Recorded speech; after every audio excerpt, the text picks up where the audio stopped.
Nah itu ada diksi innama. Innama itu merupakan huruf pembatas. Ada tul hasr bahasa Arabnya, huruf pembatas. Pembatas apa? Contoh di ayat tentang zakat. Innamas shadaqatu lil fuqara. Nah itu yang 8 golongan itu. Nah, jadi kalau ketemu di Al-Qur'an, ada kata innama, itu artinya adalah huruf pembatas yang digunakan untuk membatasi suatu hukum atau informasi pada batasan tertentu tergantung konteks ayat yang dibahas. Nah, ayat yang dibahas di ayat ke-14 ini adalah qalu inna ma'akum innama nahnu mustahzi'un. Maksudnya apa? Orang-orang munafik itu ketika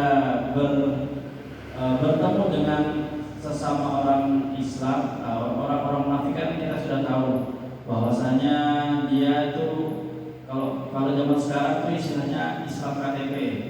Ngakunya Islam, KTP-nya Islam, tapi niat dia masuk Islam itu ingin menggerogoti Islam dari dalam. Nah, jadi dia itu punya kelompok, kalau bahasa zaman sekarang tuh ini secret society, gitu. Apa? Illuminati atau dan kawan-kawannya lah. Secret society. Nah, jadi dia punya kumpulan sendiri, underground. Jadi hanya mereka yang tahu tempat kumpulnya, jam berapa mereka kumpul, membahas tentang apa.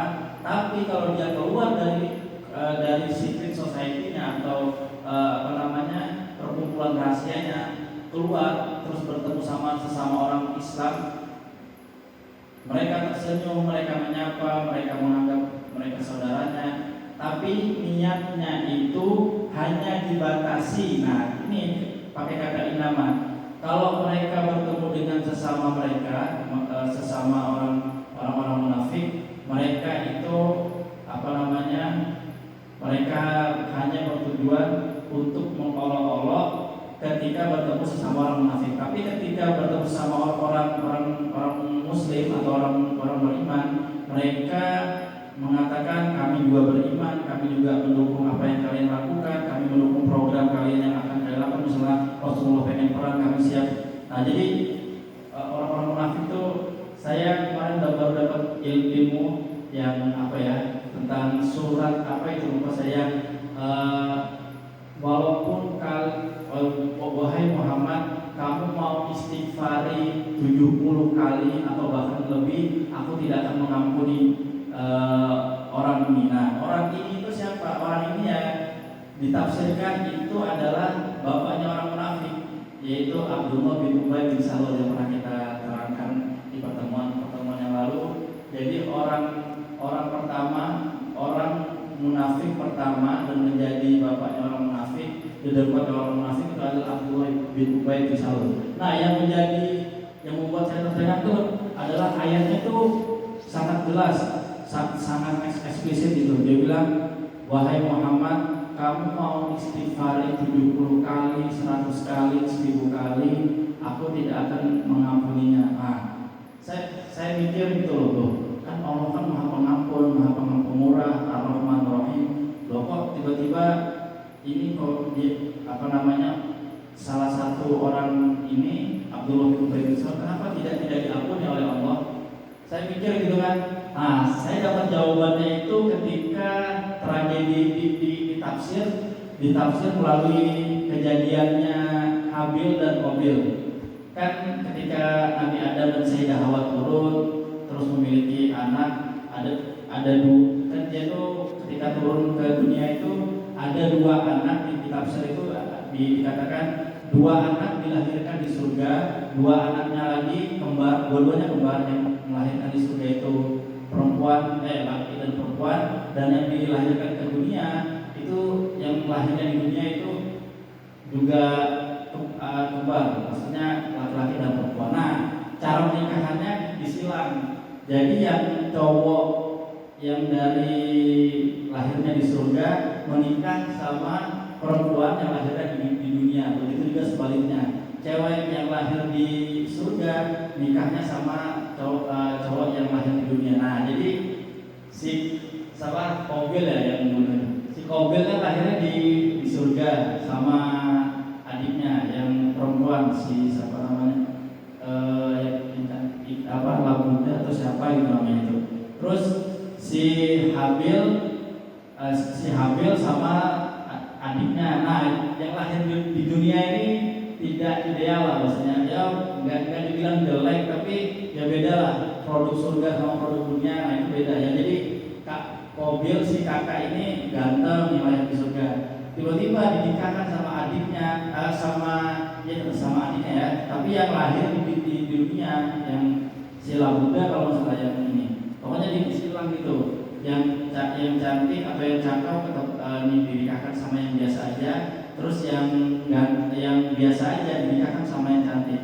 Nah disitulah awal mula proses terjadinya pembunuhan pertama oleh anak cucu Adam, atau oleh anaknya Nabi Adam, yang berakibat yang dikarenakan hanya gara-gara wanita. Jadi perkara wanita itu sudah menjadi penyebab pertama gitu, maksudnya sudah.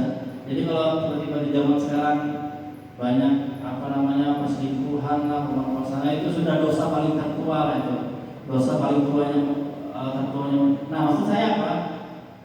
Ketika Qabil itu membunuh, yang menjadi pembunuhan pertama itu setiap orang yang kedua, ketiga, keempat, kelima yang melakukan dosa pembunuhan itu dosanya ditanggung sama si Qabil. Karena apa? Karena dia adalah orang yang pertama melakukan pembunuhan kepada adiknya si Habil. Maksud saya adalah kan orang munafik pertama di zaman Rasul adalah Abdullah bin Ubay bin Salul. Kenapa Allah tidak mau mengampuni ini?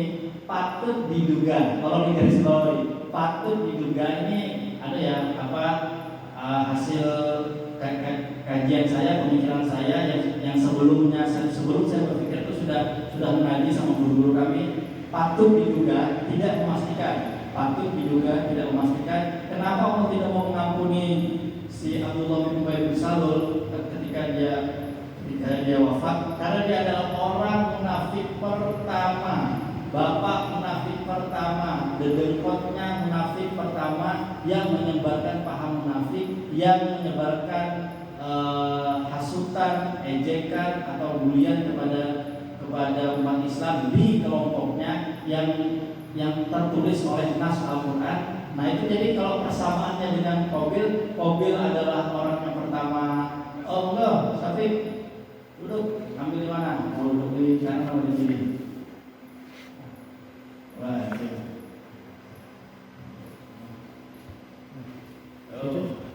Selamat datang. Nah itu jadi ya jadi persamaannya adalah kenapa Allah tidak mau mengampuni? Kan saya mikir tuh ini kok Allah kan Rahman Rahim, Ghafurur Rahim. Ini sebagai pembelajaran bagi kita bahwasanya ya bukan memastikan tapi patut diduga, karena Abdullah bin Ubay bin Salul itu adalah orang yang pertama yang menyebarkan paham munafik di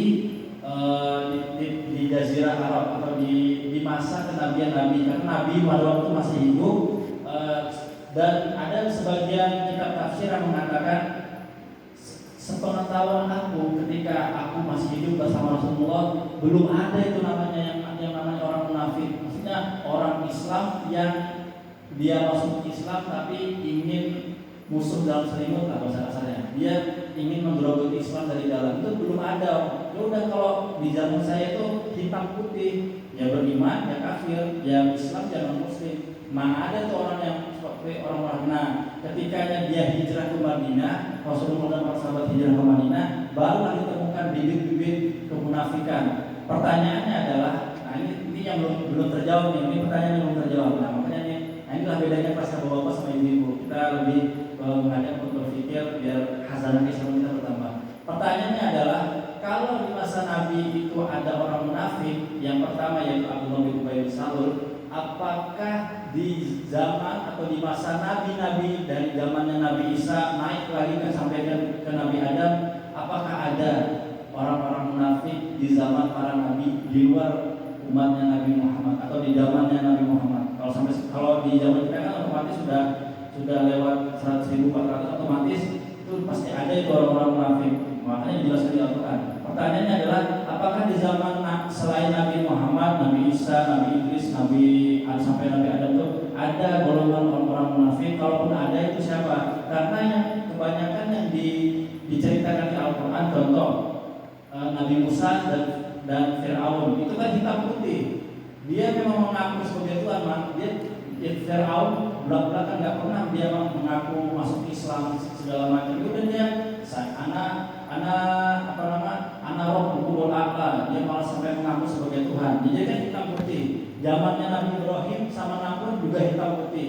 Namrudnya mengaku Tuhan, malah membakar Nabi Ibrahim. Tapi kalau di zamannya Nabi ini, contoh Nabi Soleh, Nabi Hud, Nabi Zakaria, sampai ada pembantaian para nabi itu kebanyakan di zamannya Nabi Isa, Nabi Zakaria. Makanya Yesus atau Mesias itu kan kalau keyakinan kita sebagai umat Islam tidak disalib tapi diangkat oleh Allah Ta'ala nanti sebagai penanda akhir zaman. Nanti Nabi Isa itu nanti ketika turun di hari akhir itu tidak sebagai nabi lagi, tapi sebagai wali Allah, sebagai umatnya Nabi Muhammad yang akan memerangi Dajjal dan bala tentaranya. Maksud saya adalah di zamannya Nabi Isa juga, Nabi Zakaria, Nabi Yahya itu hitam putih. Ya kafir kalau enggak non muslim sama orang Islam. Perang salib pun demikian. Tapi kalau zaman perang salib termasuk umatnya Nabi Muhammad ya, sama Salahuddin Al-Ayyubi itu udah hitam putih. Nah tapi kalau orang munafik ini unik gitu loh. Patut diduga kesimpulan sementaranya hanya ada di zaman umat Nabi Muhammad SAW. Karena di umat-umat zaman terdahulu tuh kalau mau ikut Islam ikut, kalau enggak membangkang. Ada dua itu aja. Tapi kalau di zaman Nabi Muhammad beda. Ada yang kafirnya hitam dan putih, ada orang yang menyusup dari dalam, musuh dalam selimut, pengen mengambil kelebihan Islam untuk golongannya pribadi. Contoh, Islam pada waktu hijrah ke Madinah lagi jaya-jayanya, menang perang Badar, harta rampasannya banyak, berjayalah, bukan orang miskin. Jadi Islam datang ke Madinah tuh bukan sebagai orang yang tidak memiliki apa-apa. Maksudnya dibantu oleh kaum Ansor, didukung mayoritas penduduk Madinah, khususnya kaum Ansor itu dapat mendamaikan Aus dan Khazraj yang 500 tahun, 600 tahun bertikai segala macam itu. Nah mereka melihat, wah ini kita bisa diambil alih ini, kita kepala suku. Pada waktu itu kan pikirannya Abdullah bin Ubay bin Salul, lah ini kalau dibiarkan terus, ini Muhammad dan para sahabatnya bakalan mengambil kekuasaan kita, terus kita akan dikucilkan. Terus dia pikir karena pasukan kita, maksudnya karena golongan kita atau orang-orang kita tuh lebih sedikit daripada umatnya Nabi Muhammad, gimana kalau kita pura-pura masuk Islam, bersyahadat, tapi kita pengen cari tahu di mana titik lemahnya umat Islam agar kita bisa masuk untuk mengambil kekuasaan kita kembali. Karena ketika Nabi Muhammad dan para sahabat itu datang ke Madinah, berbondong-bondong hijrah ke Madinah itu, mereka udah kalah jumlah, sudah kalah ini. Jadi semuanya itu diperhitungkan melalui akal. Nah, jadi kalau kita kalah jumlah, kalau kita memaksa diri untuk melawan umat Islam dengan peperangan, kita mati konyol. Kita mati konyol. Jadi mereka nggak mau mengambil resiko itu. Makanya mereka menjadi dicap munafik karena masuk Islam hanya untuk menguasai, mengambil alih kelebihan-kelebihan yang ada di dalam Islam. Oke. Nah itu dia makna dari kata innama. Nah, jadi innama nahnu mustahziun. Istahza'a yastahzi'u. Dalam bahasa Arab di poin yang nomor 7 mengandung arti negatif yang bermakna candaan yang memiliki unsur merendahkan, hinaan dan celaan. Jadi mustahzi'un itu tidak seperti mengolok-olok itu di bahasa Arab ada dua atau ada tiga kalau salah. Yang pertama istahza'a, yang kedua ihtaqara. Nah, ihtaqara itu juga mengolok-olok. Tapi bedanya kalau ihtaqara itu dia mengolok-olok yang tidak sampai menghina atau merendahkan. Dia cuma bercanda biasa, cuma guyon biasa lah. Dia berolok-olok tapi dalam konteks bercanda. Tapi kalau mustahzi'un atau istazaa itu dia memang niat untuk mengolok-olok, tapi ada unsur merendahkan, menghinakan dan mencela objek yang diajak berbicara. Nah, itulah bedanya. Innama nahnu mustahzi'un.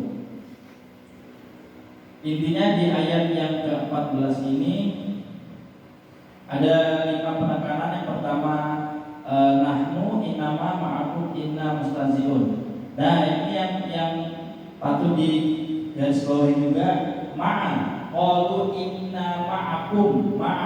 Ma'a itu atau ma'iyah yang memiliki makna kedekatan, bukan hanya secara fisik namun sifat dan pola pikir. Nah, jadi ini ketahuan banget ini. Orang munafik itu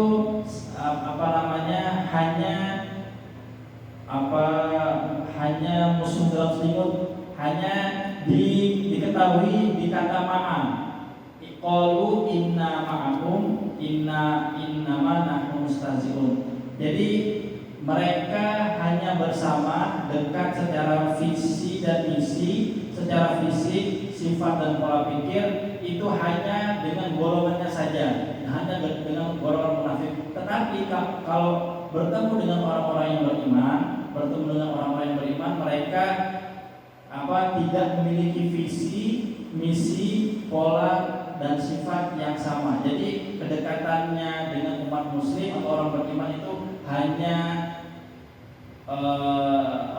istilahnya ya, fake itu ini bohong belaka, hanya menipu. Jadi di depan orang Islam, orang beriman, mereka terlihat senyum, terlihat memberikan salam, mereka menganggap orang Islam itu saudaranya, tapi sejatinya mereka hanya ingin berencana untuk menjatuhkan Islam, menggerogoti Islam dari dalam, kemudian mengambil advantage atau kekuasaan atau mengambil keuntungan dari orang Islam dan untuk kepentingan mereka pribadi. Nah, itu ayat yang ke-14. Sekarang kita masuk ke ayat yang ke-15. Ayat yang ke-15 itu Allah yastahzi'u bihim wa yamudduhum fi tughyanihim ya'mahun.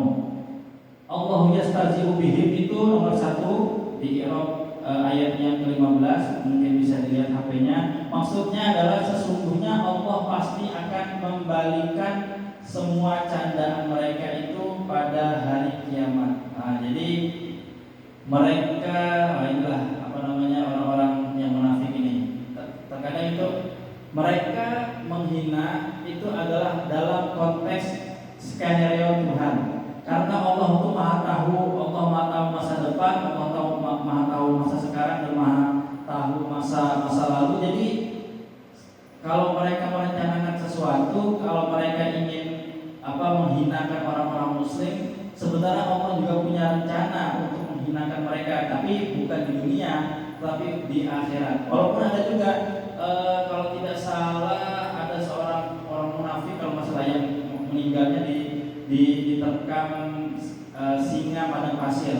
Diterkam singa, memang singa beneran. Nah, itu matinya langsung. Nah, itu termasuk kaumnya Abdullah bin Ubay bin Salul. Saya lupa nama beliau itu. Meninggalnya gara-gara itu karena dia memusuhi orang Islam. Kalau masalah yang pembunuhnya Umar bin Khattab, kalau masalah yang membunuh Sayyidina Ali kalau tidak salah, itu meninggalnya dia diterkam macam ketika pulang hendak perjalanan menuju pulang ke rumahnya. Nah, itu jadi maksudnya itu fitubiyanihim ya'mahun. Jadi mereka terombang-ambing dalam kesesatan. Artinya Allah akan membalikan semua candaan-candaan mereka, olok-olokan mereka, hinaan-hinaan mereka lebih dahsyat daripada mereka menghina, mengolok-olok umat Islam dan umat mukmin ketika dunia. Tapi candaan Allah akan dibalas, Allah akan membalas candaan mereka itu nanti di akhirat dengan siksa yang pedih, yaitu neraka jahanam. Dan ini ditafsir di Quran surat Al-Hadid ayat ke-13. Jadi ayat yang ke-15 itu ada tafsirnya, ini di Ibnu Katsir. Nah, ini ada tafsir ditafsir. Jadi ayat-ayat Al-Qur'an itu misalnya kita ingin menafsirkan ayat, ada ayat bil ayat, ada tafsir ayat dengan ayat, ada tafsir ayat dengan hadis Rasulullah, ada ayat yang ditafsir oleh sunnahnya Nabi Muhammad SAW. Nah ini khusus di ayat ini,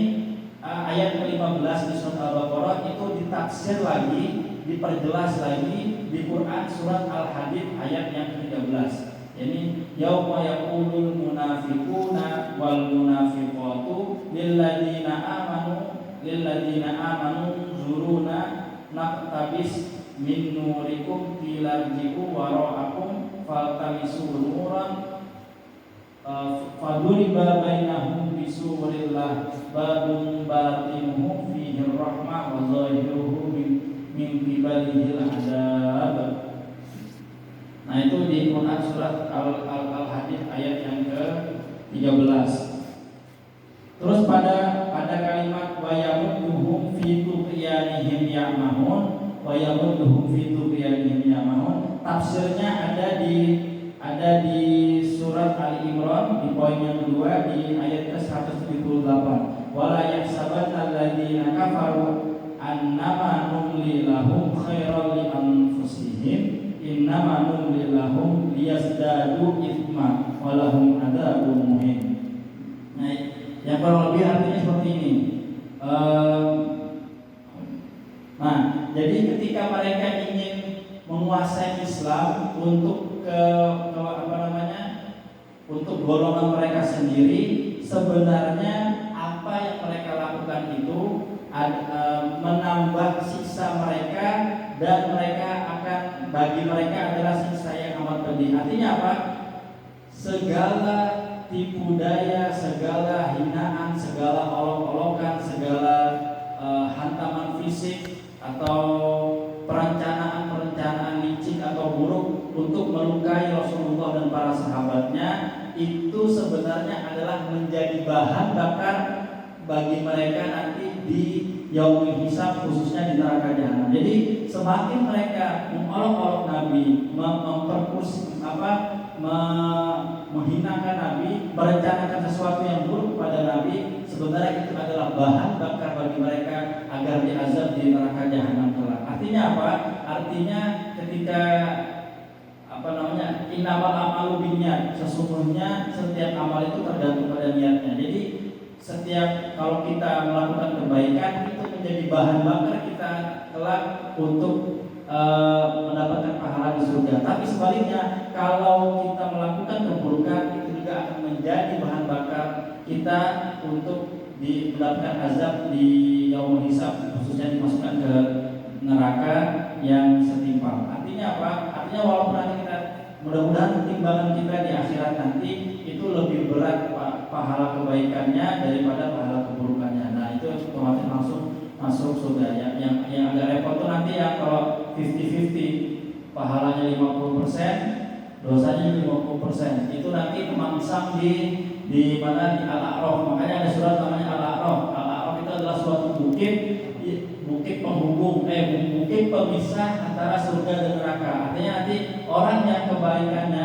timbangan amal buruknya 50-50, amal kebaikannya 50%, amal keburukannya 50%, nanti ditaruh di satu tempat, di satu bukit yang namanya Al-A'raf. Itu kalau mereka menengok kanan melihat kenikmatan surga, nengok kiri itu melihat siksa azab neraka. Tapi alhamdulillah kabar gembiranya, kalau kita nanti mudah-mudahan kita akan masuk di situ. Tapi kabar gembiranya, kalaupun ada yang masuk dalam golongan Al-A'raf, 50% kebaikan, 50% kemaksiatan, itu nanti pada akhirnya semuanya digiring menuju surganya Allah Subhanahu wa taala. Nah, itu kabar baiknya. Orang-orang yang ketika ditimbang amalnya setengah-setengah, kebaikan setengah, 50%-nya keburukan. Nanti ditaruh di Al-A'raf, tapi pada akhirnya tidak dimasukkan ke neraka, langsung masuk ke surga. Itu atas kemurahan dari Allah Subhanahu wa taala. Nah, itu jadi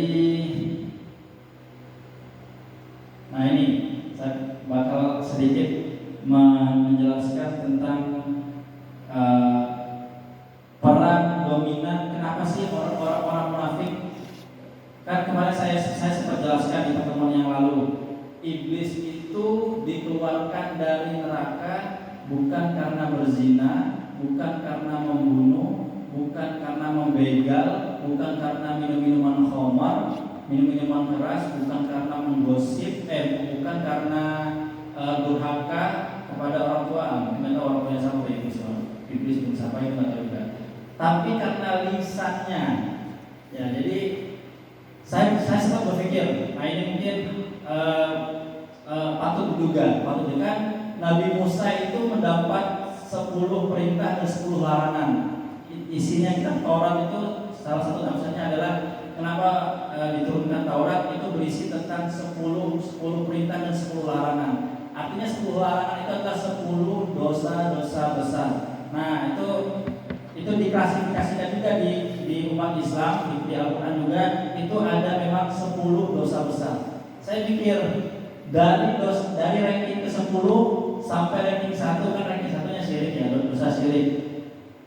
Itu dosa syirik sampai dosa ke nomor 10 itu adalah akumulasi dari tergelincirnya lisan. Kenapa orang berzina? Kenapa kan orang berzina? Kenapa dia berzina? Awal mulanya gara-gara lisan, gara-gara merayu dulu kan nggak mungkin tiba-tiba zina, merayu dulu segala macam. Dan efeknya maksudnya pangkal dari 10 dosa besar itu karena aba wastakbar, karena kesombongan itu. Nah, ketika semuanya sudah dibutakan dengan kesombongan, ketika semuanya dibutakan dengan kegelapan, nah makanya kan a'udzubillahi minasyaitonir rajim. Nah itu kan ta'awud. Coba lihat doanya ijazah dari Nabi Muhammad ketika memberikan ijazah kepada orang yang terlilit hutang. Allahumma inni a'udzubika minal hammi wal hazan wa na'udzubika minal ajzi wal kasal wa na'udzubika minal jubni wal bukhal wa na'udzubika min ghalabatid daini wa qahri rijal. Tolong digaris bawahi di kalimat inni a'udzubika. Ta'awud, a'udzubillahi minasyaitonir rajim. A'udzubillah, Allahumma inni a'udzubika. Artinya apa? Jadi setan itu atau iblis itu menggoda manusia. Produk hasutannya itu berupa kemalasan, berupa kikir, berupa lemahnya hati, berupa kesedihan yang berlebihan. Nah, inilah cikal bakal ketika orang sudah dirundung. Makanya salah satu kata guru-guru kami itu dosa besar itu enggak cuma zina, bunuh orang, membegal, tapi malas itu juga termasuk dosa besar. Kurangnya ilmu atau bahasa agak bodoh itu juga termasuk dosa besar. Dia sudah tahu tidak punya ilmu tapi tidak mau menuntut ilmu. Maksudnya ilmu di sini adalah ilmu yang membawa dia menuju akhirat. Ilmu dunia aja yang dikejar, tapi untuk ilmu akhiratnya dia masih kurang. Nah, tapi dia tidak mau belajar, tapi dia lebih memilih mempelajari ilmu. Bukan berarti kita tidak boleh belajar dunia, tapi harus seimbang, bahkan harus lebih ilmu kita, bahkan harta kita, apa yang kita miliki, ilmu dunia yang kita miliki itu harus diniatkan untuk menuju ridhonya Allah di yaumul hisab, di akhirat. Nah, jadi kalau kita diberi titipan harta itu, harta duniawi itu juga harus diniatkan, ditujukan, divisi-misikan untuk mencari ridho Allah Subhanahu wa taala. Nah, jadi lisan ini, makanya kemarin waktu pertemuan kan saya pernah, mungkin 2 pertemuan yang lalu juga, kenapa rata-rata kaum Hawa itu masuk banyak masuk neraka, karena bukan karena tidak mau menutup aurat, bukan karena tidak sholat, bukan karena dosa zina, tapi apa? Karena lisannya. Nah, kenapa waktu di surga yang digoda itu bukan Nabi Adam, yang digoda itu adalah Sayyidah Hawa, Siti Hawa itu. Karena Adam itu seorang laki-laki itu lebih punya pendirian, lebih mengandalkan logikanya. Makanya di tafsir jalan lain, akal itu ditafsirkan sebagai nur, artinya cahaya. Nah, waktu itu karena kita sebagai laki-laki lebih mengedepankan logika dan akal. Nah, akal ketika Nabi Adam itu nurnya tuh masih terang gitu loh, masih belum bisa digoda. Makanya dia gampang untuk menolak iblis ketika digoda untuk memakan buah khuldi. Beda dengan Sayyidah Hawa yang lebih dominan berpikirnya melalui perasaannya. Nah, ini yang mudah digoda untuk dijerumuskan, terus dihasut untuk agar bisa memakan buah khuldi. Artinya apa? Para wanita, ibu-ibu atau istri kita, nah itulah tugas kita sebagai laki-laki itu harus saling mengingatkan kepada pasangan kita, kepada anak-anak kita khususnya yang perempuan, itu agar dijaga dengan penjagaannya, protektifnya harus lebih daripada anak-anak laki-laki. Karena apa? Ya sebenarnya dua-duanya harus dijaga, tapi khususnya perempuan ini kalau punya anak perempuan itu harus lebih, penjagaannya harus lebih dimaksimalkan lagi. Karena apa? Karena mereka itulah yang gampang dihasuti, yang gampang dibisiki oleh bisikan dan rayuan iblis dan bala tentaranya. Nah, itu maksudnya. Nah, itu orang-orang munafik ketika mereka pangkal dari kemunafikan adalah nuktati sauda atau titik-titik dosa yang ada di dalam hatinya sudah terlalu hitam pekat yang membuat mereka sudah tertutup dari pintu hidayah Allah. Sebenarnya hidayah Allah sudah ada, yaitu datang Nabi Muhammad SAW. Mereka lihat Nabi Muhammad, mereka melihat nur yang bercahaya di wajah Nabi Muhammad, tapi mereka enggan mengambil hidayah tersebut. Kenapa?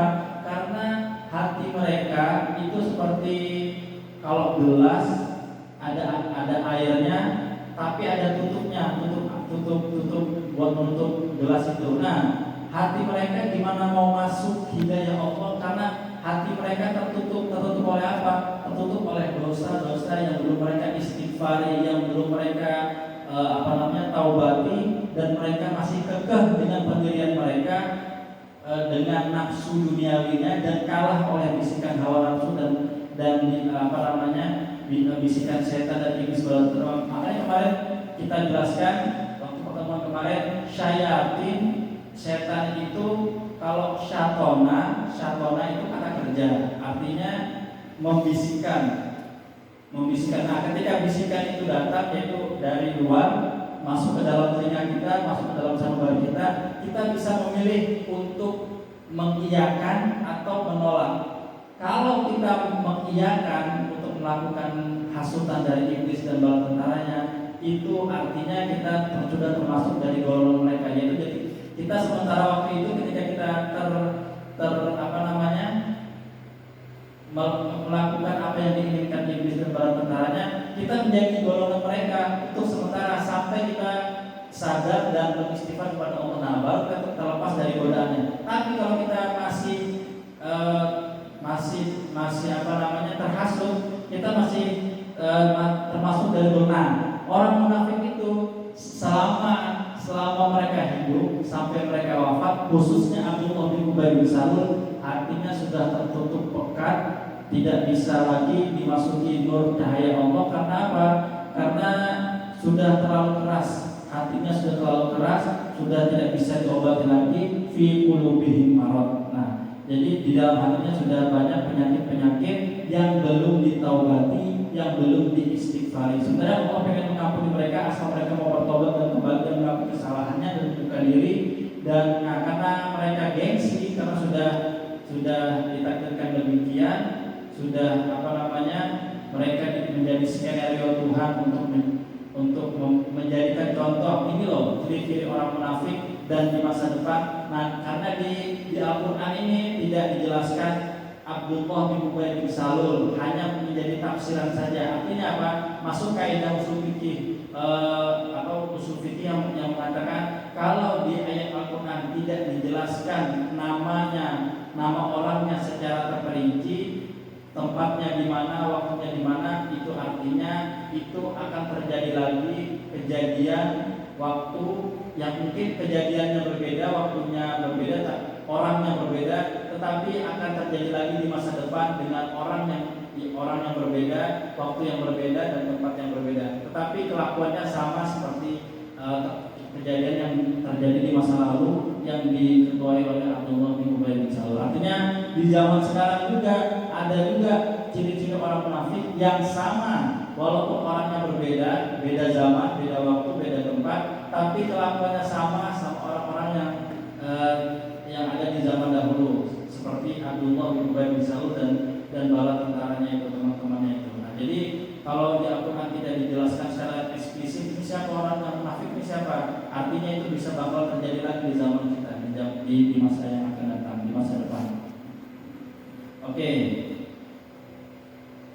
Di poin yang terakhir, ciri keempat orang munafik terlihat ketika sedang berinteraksi dengan orang beriman dan setelah mereka berpisah. Jadi ketika bertemu dengan orang beriman, mereka cipika-cipiku, berjabatan tangan, terus kan ada orang Arab tuh kalau ketemu tuh berpelukan, terus cipika-cipiku gitu, yang main kakinya tuh.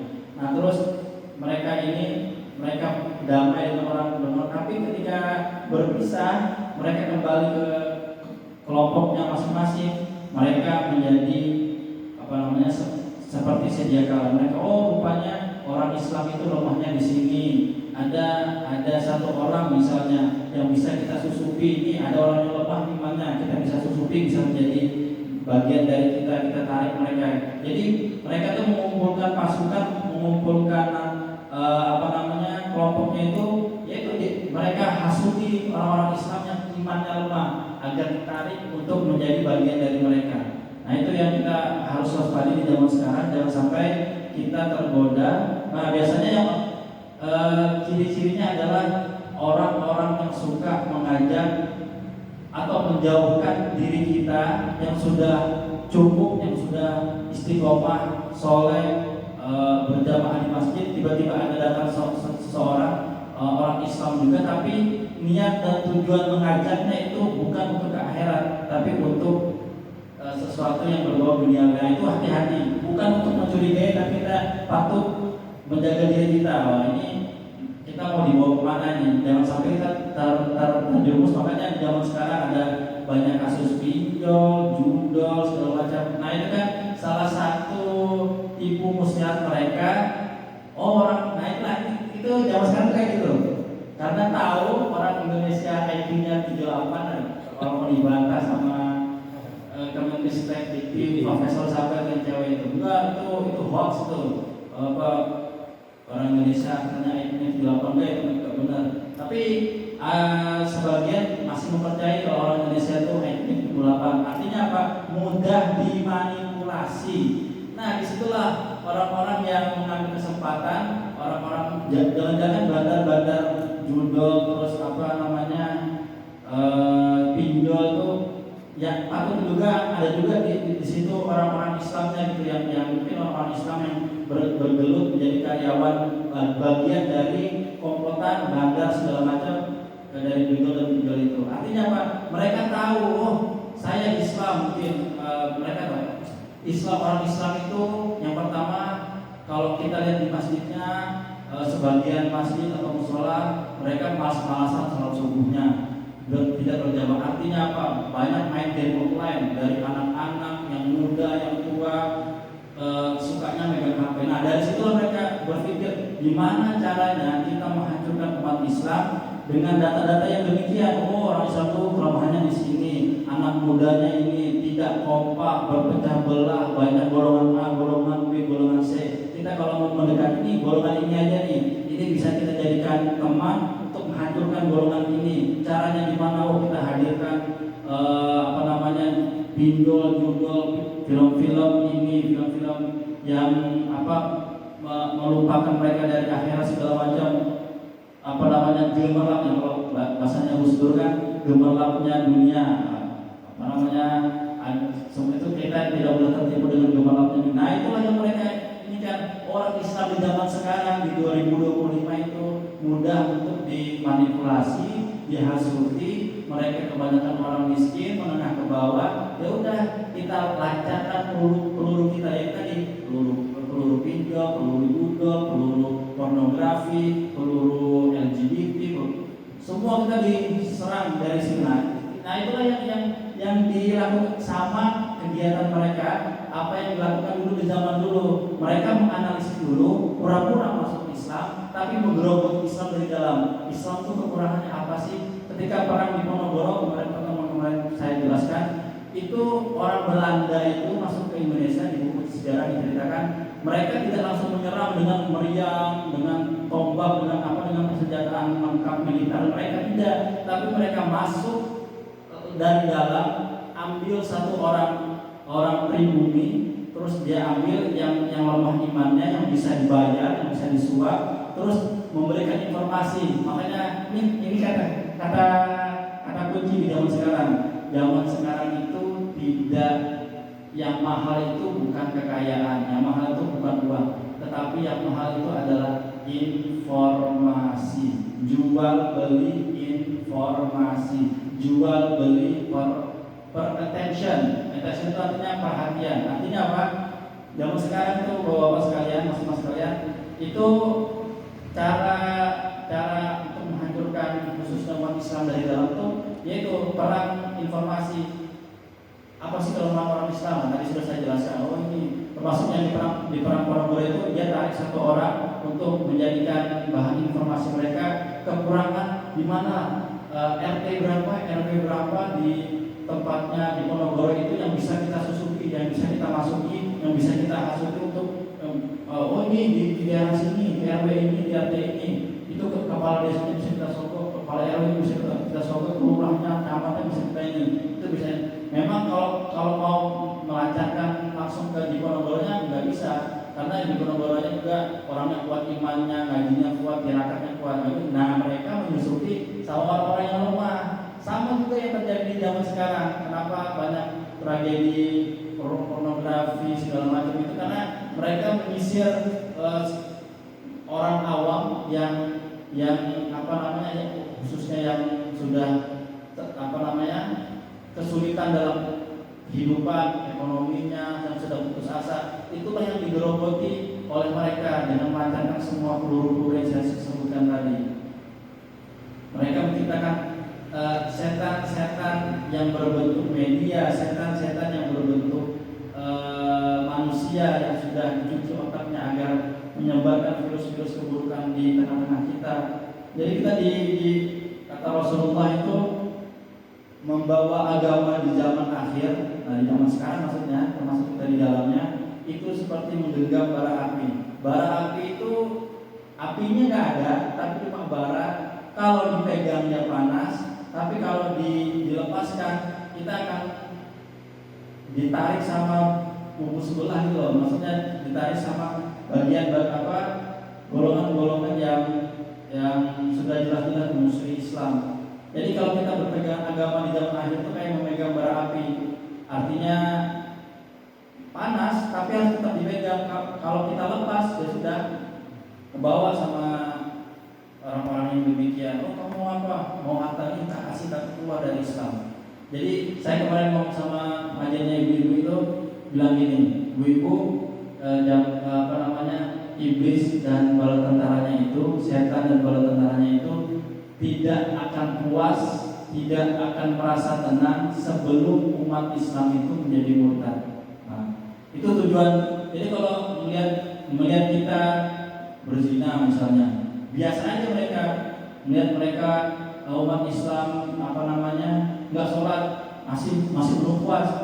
Pokoknya harus sampai keluar dari Islam. Nah itu baru mereka berpesta ria tuh, iblis dan bala. Kalau cuma makanya di zamannya Nabi Musa, iblis pernah datang kepada Nabi Musa dan berkata, wahai kalimullah, orang-orang yang sering bercakap dengan Allah, kata iblis, saya sudah capek loh. Kan bukannya tugas kamu menggoda anak ibadah, kenapa kamu tiba-tiba bilang saya sudah capek? Saya itu sudah menggoda mereka berzina, saya sudah menggoda mereka saling membunuh, saya sudah menggoda mereka untuk tidak sholat dan berbuat maksiat. Tapi yang membuat saya sedih itu hanya satu. Setelah mereka melakukan kemaksiatan, setelah mereka melakukan dosa besar, mereka diberikan hidayah oleh Allah, diberi kesadaran oleh Allah untuk bertaubat, beristighfar kepada Allah Subhanahu wa taala. Iblis langsung cium lagi. Padahal misinya sudah apa ya, sudah sudah lancar gitu loh, tapi ujung-ujungnya dia belum puas. Karena apa? Yang orang yang dia hasuti, yang orang yang dia bisiki itu masih dalam keadaan beriman. Nah, jadi Bapak, dosa terbesar itu sebenarnya bukan zina, bukan ini, tapi ada dosa yang lebih besar dari itu. Tetap zina, membunuh, tidak sholat itu tetap dosa besar. Tapi dosa yang paling besar adalah berputus asa akan rahmat Allah. Beranggapan kayaknya saya sudah terlalu banyak dosa, nggak bakalan diampuni lagi sama Allah, kemaksiatan saya sudah terlalu banyak. Nah itu makanya orang-orang kalau udah orang putus asa itu sangat mudah ditunggangi oleh iblis dan bala tentaranya. Ya udah, kamu bunuh diri minimal, atau yang paling maksimalnya ya udah kamu keluar dari Islam terus cari ketenangan di agama lain, atau cari ketenangan di luar Islam. Artinya ya udah kamu gak usah masuk Islam. Buktinya Islam memberatkan kamu kan, buktinya kamu masuk Islam membuat kamu putus asa, nggak punya apa-apa. Lihat orang Islam membuat kamu susah ekonominya. Coba lihat ayat yang lain, kubu sebelah punya mobil, punya rumah, hidupnya enak, nggak usah sholat lima waktu. Nah itu situ lah bisikan-bisikan iblis lancar. Karena apa? Karena dia sudah putus asa. Nah jadi dosa paling besar itu adalah orang yang berputus asa akan rahmat Allah, orang yang berputus asa akan ampunan Allah. Nah jadi saran saya adalah kita semua, termasuk saya di dalamnya, itu tidak lepas dari dosa kecil, dosa sedang, nauzubillah, dosa-dosa besar. Pesan saya hanya satu, jangan berputus asa. Ketika kita berbuat dosa hari ini, kemudian besok kita diberikan kehidupan oleh Allah, artinya apa? Allah masih sayang kepada kita. Allah tidak peduli, bahkan ada di satu hadis qudsi itu, Allah tidak peduli dengan dosa-dosa kalian, dosa-dosa kamu. Aku akan hapuskan semua asalkan kalian tidak berputus asa, asalkan kalian masih mengakui aku sebagai Tuhan, kata Allah. Asalkan kalian mau bertobat, asalkan kalian mau beristighfar, asalkan kalian mau kembali lagi kepadaku, aku tidak peduli dosa besar, kecil, sedang, aku akan hapuskan asalkan kalian tidak berputus asa kepada rahmatku, asalkan kalian tidak berputus asa dari ampunanku. Nah itu pentingnya. Nah jadi godaannya dari lisan, tobatnya juga melalui lisan. Lisan itu maksudnya apa? Pengakuan. Akui, ya Allah, hamba banyak dosa. Ya Allah, hamba banyak kekeliruan. Ya Allah, hamba. Jangan malah lisan kita malah terdorong untuk berputus asa. Ya Allah, kayaknya saya sudah nggak ada harapan lagi untuk bertobat. Kayaknya dosa saya sudah terlalu menumpuk setinggi gunung Everest misalnya, atau seluas langit gunung itu kayaknya dosa semua. Kayaknya saya nggak pernah melakukan kebaikan di dunia ini. Kayaknya saya sholat nggak pernah berbuat kebaikan, tidak pernah. Saya tidak ada sedikit pun kebaikan yang tertanam di dalam diri saya. Nah inilah yang membuat Allah tuh sedih. Bahkan ada seorang ulama besar yang mengatakan ini, ketika hambaku, umatnya Nabi Muhammad, anak cucu Adam mencampakkanku, kata Allah, justru aku akan memanggilnya. Bayangkan, saking cintanya Allah, Rahman Rahimnya Allah, ketika kita belum konsisten beribadah pada Allah, bahkan kita melakukan kemaksiatan, Allah di kata ulama ini, beliau bilang, Syekh Mutawalli Asy'arawi Allah yarham, beliau sudah wafat tahun 1968. Beliau berkata, justru ketika kita berbuat maksiat, berbuat salah, berbuat dosa, baik yang disengaja pun apapun yang tidak disengaja, justru Allah itu memanggil kita, apa sih dosa kamu itu? Bahkan ada seorang cendekiawan muslim atau saya lupa namanya itu. Yuk kita berkreasi dosa. Wah ini roto ampuh ini. Masa ayo kita berkreasi dosa. Babi haram, ya babi haram. Makan babi haram ya. Makan babi betina yang lagi hamil, yang mau melahirkan, kita potong, kita makan. Kalau cuma makan babi tapi dia nggak lahirin itu biasa, dosa besar, tapi kita kreasi dosanya. Iya tuh makan babi betina yang melahirkan, terus kita sembelih, kita makan seanak-anaknya. Itu kurang berat. Terus kamu mau bilang Allah tidak mau mengampuni. Kita tidak bisa membayangkan rahman rahimnya Allah itu seperti apa, ghafurnya Allah seperti apa. Asalkan kita, makanya ketika kita tidur terus bangun lagi paginya akan bacanya alhamdulillahilladzi ahyana ba'da ma amatana wa ilaihi nusyur. Artinya apa? Artinya ketika kita masih diberi kesempatan untuk hidup, diberi kesempatan untuk terbuka mata kita dari tidur kita, artinya itulah bukti kasih sayang Allah. Allah itu tidak menuntut hari esok, tapi Allah itu menuntut kita membuat yang terbaik untuk hari ini. Makanya saran saya Bapak, ini adalah amalan dari Rasulullah. Rasulullah itu memperbanyak istighfar di dua waktu. Yang pertama di waktu sahar atau di waktu sahur. Waktu sahur itu 15 menit atau 30 menit sebelum subuh. Nah, makanya makan sahur itu yang tepat itu 15 menit sampai 30 menit sebelum azan subuh. Jadi kalau misalnya subuhnya setengah 5, makan sahurnya jam 2, itu rada agak terlalu cepat gitu loh. Nah, jadi tetap ya nggak apa-apa dihukumi makan, tapi kalau makan sahurnya kurang tepat. Walaupun boleh, walaupun ini.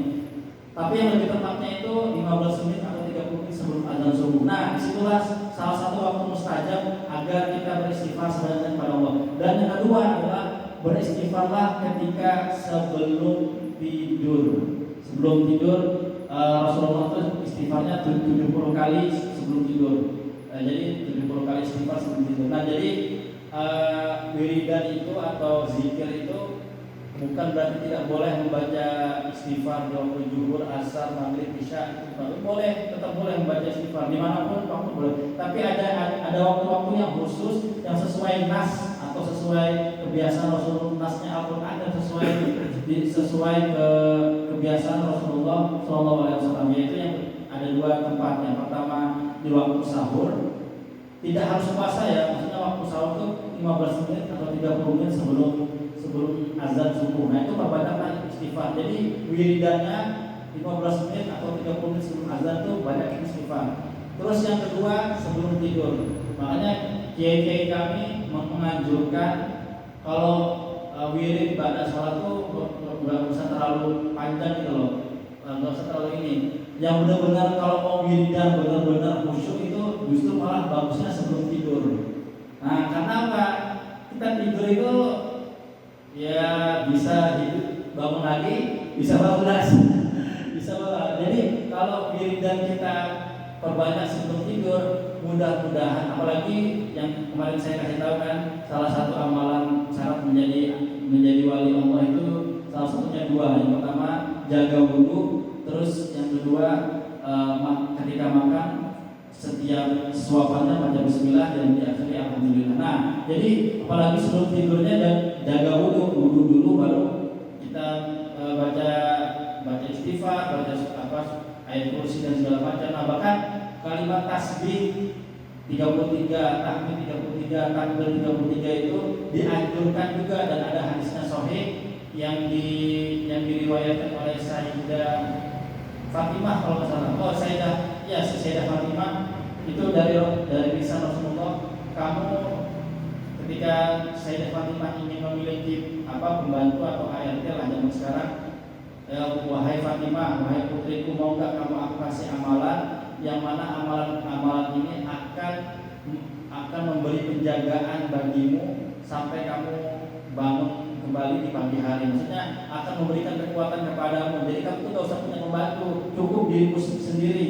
Dan kalimat inilah yang akan membantu kamu segar bugar, sehat walafiat untuk menyongsong hari esok. Apa itu ya Rasulullah? Sebelum tidur bacalah 33 kali tasbih, 33 kali tahmid, 33 kali takbir. Nah, dan boleh juga ditutup dengan la ilaha illallah kayak sholat loh, 34-nya takbir. Nah, jadi justru di waktu-waktu emergensi itu adalah di waktu-waktu ketika kita pengen tidur. Nah, disitulah wiridan yang kita agak lebih khusyuk lah daripada wiridan ketika sholat tuh nggak usah terlalu banyak wiridannya, biasa saja, nggak usah terlalu ini.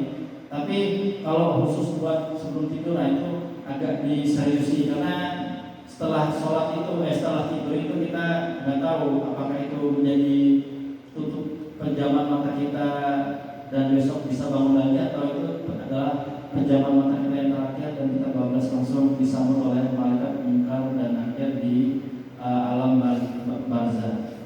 Nah itu mudah-mudahan kita termasuk orang-orang yang diwafatkan dalam keadaan husnul khatimah. Amin amin ya rabbal alamin. Oke. Ayat ke-15 sudah selesai. Untuk ayat ke-16-nya mungkin kita kaji di pertemuan selanjutnya. Jadi tadi yang baru datang ya, saya maksimal, insya Allah saya usahakan di bulan ini kita habiskan insya Allah ayat-ayatnya. Nanti insya Allah di awal bulan depan insya Allah kita akan kembali melanjutkan terjemahan kita dari ayat yang ke-41 di halaman ke-12. Maksud saya mungkin ini kan ada Safi baru hadir, terus ada Pak Arif juga, Pak Billy juga, terus teman-teman yang lain yang kemarin belum hadir. Kenapa pertemuan 2-3 pertemuan kali ini hanya menjelaskan kandungan ayat, biar kita meluruskan semuanya, biar kelas bapak-bapak ini biar beda, ada perbedaan yang mendasar itu loh dari kelasnya ibu-ibu, karena kita ini adalah imamnya keluarga atau calon imamnya di keluarga kita masing-masing di masa depan. Jadi harus lebih ditekankan lagi kandungan ayatnya agar kita paham detail ayat per ayat apa maksud dari kata per kata di Al-Quran. Jadi tidak hanya paham terjemahannya, tapi juga paham kandungan ayat yang terkandung di dalamnya secara detail. Nah, biar bisa nanti ditransfer ilmunya ke anak-anak kita atau istri kita yang ada di rumah, pasangan kita yang ada di rumah, terlebih lagi keluarga kita yang ada di daerahnya masing-masing. Nah, jadi mungkin cukup sekian dari saya. Udah 5 menit, udah saya ambil waktu 5 menit. Mungkin ada yang ditanyakan, saya tutup